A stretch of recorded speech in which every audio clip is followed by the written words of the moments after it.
Cette première vidéo vient d'introduire une série de vidéos que je vais vous proposer sur et autour de l'art de la prise de parole devant un public, et ceci dans des contextes professionnels divers.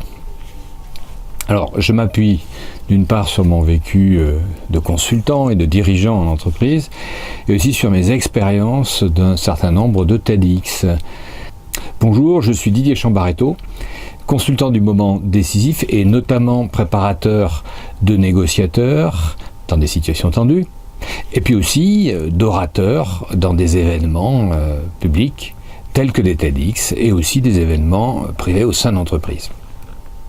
J'envisage en effet de vous proposer en vidéo, et avec cet angle particulier qui est le mien, une série de commentaires, de réflexions originales tirées de diverses sources.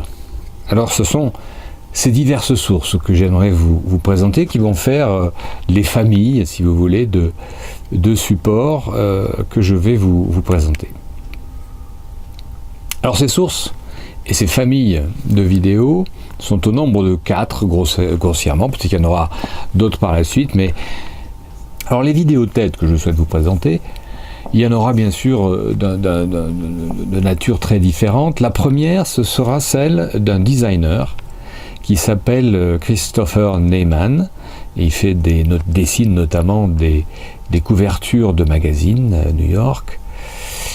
Et je l'ai retenu parce que, en fait, ce qu'il nous dit, c'est un petit peu une métaphore de ce que nous essayons de faire lors de la préparation des talks TED. Et puis il illustre remarquablement bien avec ses dessins. Alors ça, c'est une vidéo en anglais, parce que c'est une vidéo TED.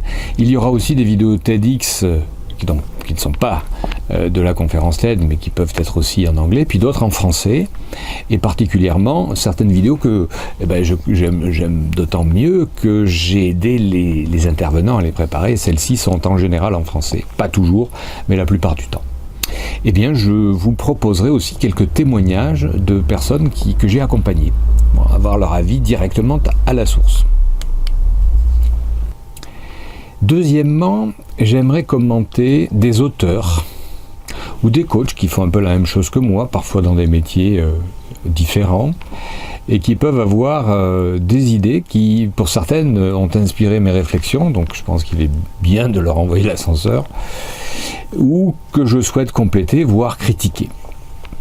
Alors c'est précisément un peu dans ce sens qu'iront mes 2 prochaines vidéos qui vont vous exposer un certain nombre de recettes que proposent des intervenants, recettes qui, à mon sens, sont rarement efficaces seules.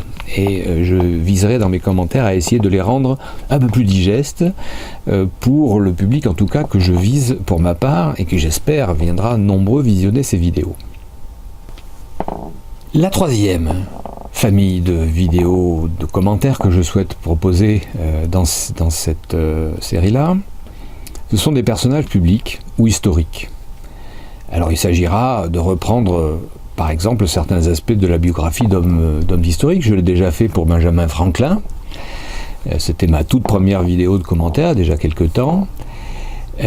J'envisage aussi d'en faire une série que j'ai déjà travaillé sur Donald Trump, dont tout le monde parle dans le monde entier. Et je crois qu'il y a un certain nombre de choses que l'on néglige chez lui. Et puis il y a quelques autres hommes politiques de chez nous, je pense à Mélenchon, à Macron, sur lesquels on peut avoir aussi des réflexions. Alors je sais que la principale difficulté dans ce domaine-là, et je vous demanderai de me faire l'amitié de ne pas me faire des commentaires trop sur ce sujet-là, la première difficulté que je rencontre, par exemple en entreprise, quand on me demande quel est l'homme politique qui vous sert de modèle. Alors d'abord, je n'ai aucun modèle dans ce domaine-là, mais je leur dis que j'aime bien Mélenchon. Évidemment, ça pose parfois un petit problème en entreprise pour ne pas avoir l'air de passer pour un horrible et infréquentable gauchiste. Et c'est le cas pour Trump aussi, ou si je parle de Marine Le Pen. Enfin bon, en général, c'est pas une bonne idée de rentrer trop dans les opinions des hommes politiques. C'est pas du tout ce que je fais. Mais c'est une bonne idée, en revanche, de savoir les observer en situation, parce qu'ils peuvent nous donner un certain nombre d'indications fort utiles. Donc voilà, ce ne sont pas leurs opinions qui m'intéressent ici, mais plutôt la manière dont ils les valorisent à travers leurs personnages publics, et c'est cela que je vais étudier. Au niveau des thèmes que j'ai cités, des thèmes particuliers qui me tiennent à cœur, je viens d'en donner un par exemple.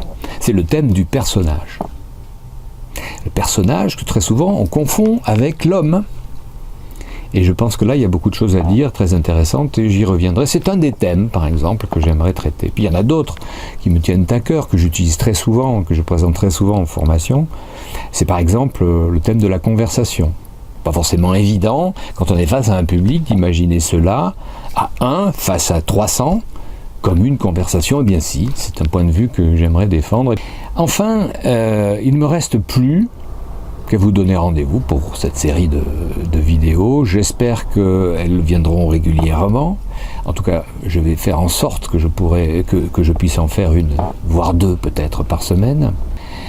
Et j'espère qu'en fait, à travers ces rencontres, pour vous comme pour moi, ce sera l'occasion finalement de rentrer peu à peu sur ce chemin de l'amélioration de la prise de parole qui peut être très importante dans des publics privés, en entreprise par exemple, ou devant une assemblée dans le domaine étudiant, ou public, si vous voulez un jour faire un TEDx, ou si vous participez à des forums, à des congrès, ou à tout autre type d'événement de ce type-là.